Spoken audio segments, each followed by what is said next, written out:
Hello, everybody, and welcome to Late Night Football. Welcome to another episode, a match reaction show. And well, if you're watching this in North America and Canada, you are quite watching it quite late. It is quite late night football. We're going to talk about the Manchester United against Brighton game. Manchester United 2, Brighton nil. That's the final score. A much needed win for United. I know there's other bigger games in the Champions League that's going on, right? I mean, City beat Sporting Lisbon 5-0. That was a total annihilation. And then, of course, Real Madrid lost to PSG 1-0, late Kylian Mbappe goal. We might do a review show for that later in the week. So stay tuned for that. But for today, we're going to talk about this game because, a week ago, I did a show with United drawing, and I was pretty upset about that. And I was like, well, we did one of those. Let's do one where United have won. Let's try to do a positive show for a change. Well, some positives at least. The performance was not good.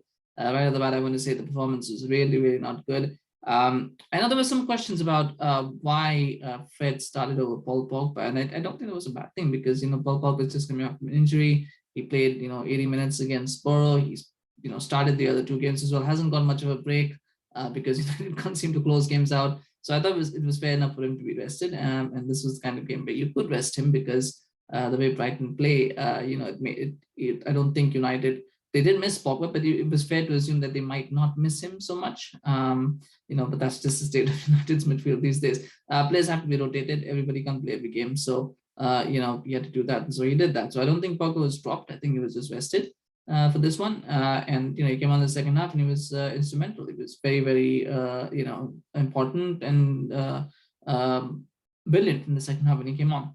But I mean, the first half was diabolical. It was really bad, I mean, the one thing that I noticed was if you watch the game, because Lindelof started because Varane was not available, he got ill just before kickoff, which must have been frustrating for him. But what I like about seeing that is what I realized is that Maguire actually, I think you could tell that he was more comfortable next to Lindelof. And that's not a good thing, and I'll tell you why. But he was looked very comfortable next to Lindelof. He looked very comfortable with the team that was around him because I think when Lindelof plays, he can drop deeper. Like that. Maguire is the kind of player who doesn't want to play a high line. He literally does not want to play a high line. He wants to drop deep. And with Lindelof, they both can drop deep because Varane is someone who's very fast, so he doesn't need to play deep. So he can always play a high line with Varane because Varane is that sort of player. But Lindelof, he's not particularly fast. I think he can play a high line better than Maguire can. But he's not someone who particularly worries about it. He can play a bit deeper if he needs to. So Maguire, I think, likes that. Maguire likes the fact that he can play a bit deeper, a bit behind, and so that's what he wanted. And so I felt like he felt more comfortable with Lindelof than he does with Varane because Varane shows him up. He shows how bad he is.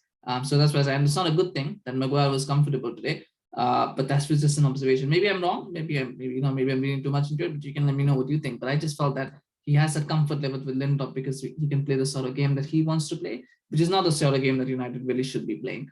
That's what I felt. First half there was my man of the match again. I mean, pretty much the first half he made a couple of very important saves. Needed to. He also actually gave away a chance. So he wasn't necessarily flawless, but his saves was on point.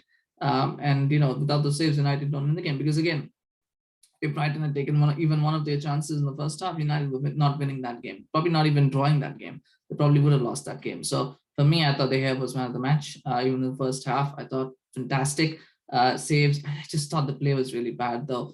I thought McTominay looked off the pace in the first half. Fred, I mean, I don't even know what to say. I mean, Fred just looks, you think McTominay is the worst midfielder that United have, and then you watch Fred and you think, and you tell yourself, this is why McTominay has to play because Fred is so bad because Matic can't play 90 minutes, and that's why McTominay has to play.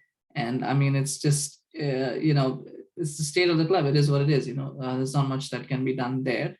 But then coming and yes, and there was a good chance for Sancho in the first half, which I thought, I mean, again, it looked easier, but I thought, it's one of those, oftentimes those get stopped, especially because it's, he was quite close to the near post. So, the goalkeeper will be able to put, he's got to go far post if he wants to score, which is pretty much very impossible from that sort of angle, unless you're Messi or Ronaldo or someone like that. But he had to go near post, and he just couldn't generate the power to go. So it's very difficult to get those kind of. Often those kind of goals don't happen. But I know commentators were saying he should have scored that. But it was a good chance, so he probably should have done better than what he did. But I wasn't surprised that he didn't score. Free kicks, and there was a free kick. Ronaldo hitting the post, hitting the player rather. I wish he would hit the post once in a while these days. He just hits them still the player, so you can't really expect much. And then the second half, and again, I thought United, for me, they didn't play well, but they had that 5 to 10 minute spell where everything went right for them. That 5 to 10 minute spell where everything went right for them, and they capitalized on that, and they pretty much won the game because of that. First of all, there was again, I said McTominay was bad in the first half, but I thought the second half was actually better. In the second half, I thought he was getting a little bit more forward, and he was winning balls. He was actually putting in some tackles, putting in some interceptions and all that. He was doing that, which it wasn't doing in the first half, or at least he wasn't able to. He wins the ball high up the pitch. It comes to Ronaldo. I thought Ronaldo was a fantastic shot from Ronaldo, by the way. And for all the criticism that he takes a lot of it. That was a good goal. And I mean, again, one thing I want to say is he did miss a lot of chances in the second half as well. There were two headers. Probably should have scored them both. Definitely should have scored at least one of them. So his shooting and his sort of chance conversion is still an issue. I don't think that has been resolved as of this game. So he still needs to work on that. But that goal that he took was great. And the one thing I did notice is, as much as people say that he is a problem, and he is probably a problem, his form is a problem for United right now. It is, but he's not the problem. He's not the biggest problem in the team. I wouldn't drop him I wouldn't drop him right now anyway, because nobody take his place as Cavani. But there's probably about 5 or 6 players I would drop before I even got Ronaldo. So whether he has scored a goal or not, I would still say that. But that goal was very well taken. It was a good shot as well, and he looks like he cares about the club. Like, he looks like he genuinely cares about the club. He genuinely cares about doing well. Maybe, and people might say it's selfishness. He cares about himself more than the club. Whatever, it doesn't matter. He cares, right? Whether he's doing it for himself, whether he's doing it for the club. I believe he's doing it for the club, but he still cares, right? I mean, there's players in that team who just don't care, because they know they're going to play, or they know they're going to play every game, or they know that they're just checked out. They're going to go to somewhere else next season. They're just checked out, right? He isn't. He's still on it. He still seems to be, in the mood. Whenever possible, he's trying. Which I'm not saying Aberrance isn't trying, but he just seems to care that a little bit more. But anyway, I thought that goal was good. And then the red card, again, sloppy from Brighton. Surprising how most of the chances that United were creating were coming from errors. But again, same thing. Burns dollars in the ball. Elanga wins it, and this time he pulls him down. It's a red card. It had to be a red card. I thought that was a fair decision. It should have been a red card. It was a fair decision. I don't think there can be any complaints from anyone about that. There's definitely a red card, and but once that went in, you kind of felt like they would see it out, and they didn't. And this United just didn't. They just kept. Brighton again got control. They were passing the ball well. United. I just feel like United were trying to play on the counter in this whole game, even when they were up by a man. They were still trying to play counter-attacking football, which was just it wasn't pretty to watch. It isn't how Rangnick wants to play. I think that's something that even he has admitted. He said that's not how he wants to play. But unfortunately, that's the team he's been given. He's got to get results at the moment. So when you need results, you sometimes have to sacrifice principles for that. You have to be flexible enough, and I think that's what he's trying to do. So fair play to him for that. There's not much. I mean, there's managers who are very rigid and who stick to their tactics no matter what. And then there's a time and place to do that, and then there's other times when you have to be flexible. I think Rangnick is someone is interim. He knows he's not going to get the job full time.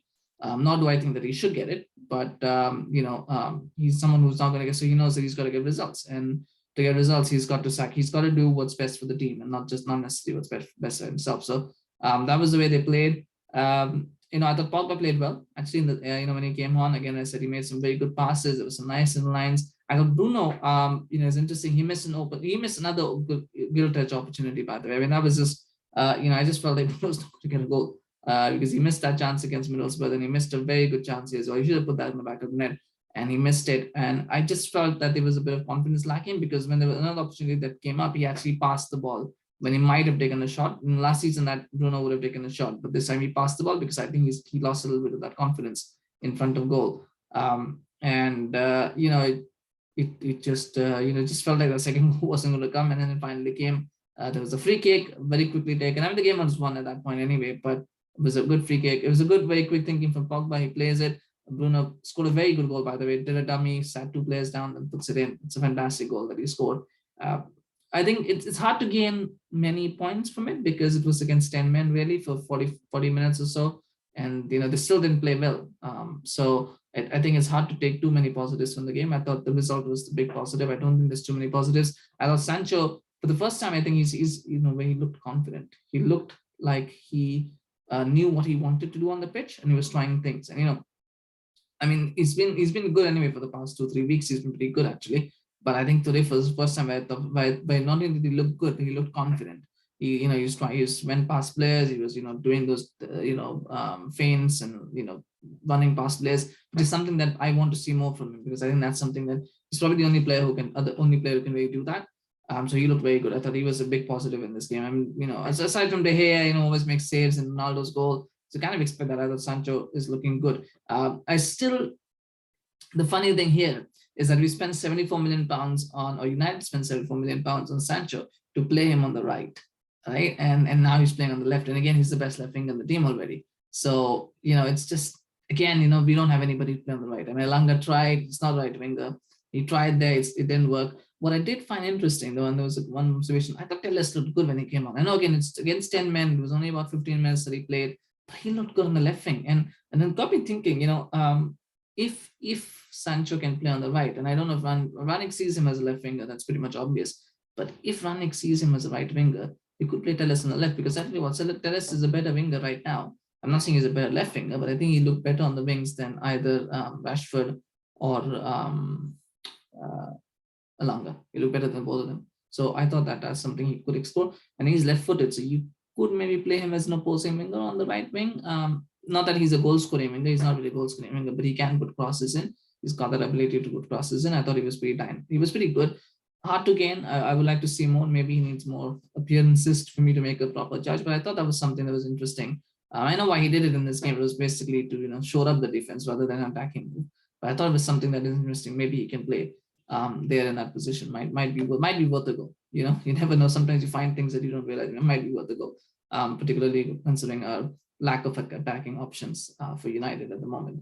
So that was something. Other than that, I mean, there's not very much else you can gain in terms of positives. It was a very scrappy game. Let's be honest. The other thing also was Marcus Rashford, and not a positive. I thought Marcus Rashford for me was really bad when he came on. He absolutely. I mean, that's again the contrast, right? Telles, someone who came on, he looked on it. He looked, like 15. He's got to look. I've got 15 minutes. I've got to make an impression. I've got to do. I've got to make sure that I get back into the team because no fault of his own, but he's lost his place to Shaw. It seems like it, and he shouldn't have. But he's lost his place to Shaw. So he felt like this 15 minutes is my chance to show that I can be, I can be a starter for United. And he looked on it. Marcus Rashford just didn't. He just looked like, he had the look of, sometimes you see players' body language, and when he looked at Rashford, he had the look of a person who knows he's lost his place, and who also doesn't have the fight in him to get his place back. And he just looked like that. And I mean, it's possible that he's being told to play on the right wing and he doesn't want to play on the right wing, which often happens. Players are like, oh, I don't want to play there. My position is left. I don't want to play right. And I think that might be a factor as well for why Rashford looked unhappy because he's being told to play a position he doesn't want to play. He probably feels that let me play on the left and Sancho should play on the right, but whatever. But he just had that look, and I just hope for the sake of his career, I hope he can turn it around. Otherwise, there might need to be some hard conversations about where his future lies and what his, what his career is going to look like. Because, it's at the moment, it's hard to see where he fits in the side. Elanga had a quiet game, but I still would start him over Rashford. I still thought he was better than Rashford in this game. So that's how bad Rashford really was. Let's see what happens there. I'm not sure where that's going to go. But anyway, that's the Brighton looked good. There was some positive play. I mean, this is more for United review anyway. But I thought Brighton looked good. They had some very good play. Again, Brighton's problem for the last 2 years has just been finishing. They just lack that finishing touch. And more the tries he just doesn't seem to get a goal. And I mean, Maupay is, he blows hot and cold all the time. Trossard is the same. So I just feel that's where Brighton have always lacked. They always play very well in midfield. They've got a fantastic midfield, by the way. Bissouma is a fantastic player. Cucurella was good as well. I thought McAllister looked good in patches. But the problem is always that finishing. That finishing is always the issue. And that will always be the issue. for Brighton. And the reason why they don't win games because they just don't score goals. They just, for some reason, they have this anemia when it comes to scoring goals. Hopefully they can improve, and hopefully, I mean, there was talk about them finishing in the European spots. I don't think that will happen. I think the teams above them are just a little bit better than them right at the moment. There's too many teams that logjam for fourth spot. By the way, you got Spurs, you got Arsenal, you got West Ham, you got Wolves. So you got 4 teams there that are in that. So even if one of them will finish fourth, but then you still got 3 teams who are going to finish fifth, sixth, seventh. So those 4 teams are there. So it's highly unlikely that they're going to finish in one of those 7 spots. And that's assuming nobody from outside the top 6 wins the FA. Outside the top 7 rather wins the FA Cup. If one of them don't win it, right? If one of them wins it, then it's only 6 spots. But yeah, so it seems unlikely that Brighton would have made the European spots anyway. But they're having a fantastic season. I think they're well, and hopefully they can keep improving. They can improve their goal scoring, and that might be something there. And that's the same problem for United. I was happy that they got a second goal because they needed that for a while. But they need to improve on the goal scoring because I thought they conceded a lot of chances, which will bite them definitely when they play against big teams, and they missed a lot of chances, which will also bite them against not necessarily big teams, but better teams. It will bite them if they don't take those. So hoping is to changing, but it is win, and it does for the moment keep United in 4th spot. Although Arsenal will have got 3 games in hand, so you would expect that they will probably take that 4th spot once the games are kind of level. And I think Spurs can also overtake them as well with the league table the way it is. So at the moment it is, but for the moment United will enjoy that, and they are 4th. So it's finished United 2, Brighton 0. David De Gea man of the match, and that is pretty much what it is. If you enjoyed that, let me know in the comment section what did you think of the game and what were your takeaways. Always happy to hear that. Also, please remember to like, share, and subscribe to the channel if you're new. We're almost at 500 likes on Facebook, so please do help us get to that past that milestone. We want to make sure that we get past 500 likes. So please do like the channel, and we're getting close to 150 subscribers on YouTube. So please do subscribe, and do tell your friends, family, whoever to subscribe as well. So we can get that milestone crossed as well. Thank you so much. Have a good day or night, whatever time you're watching this, and we'll see you again very, very soon. Take care. Bye.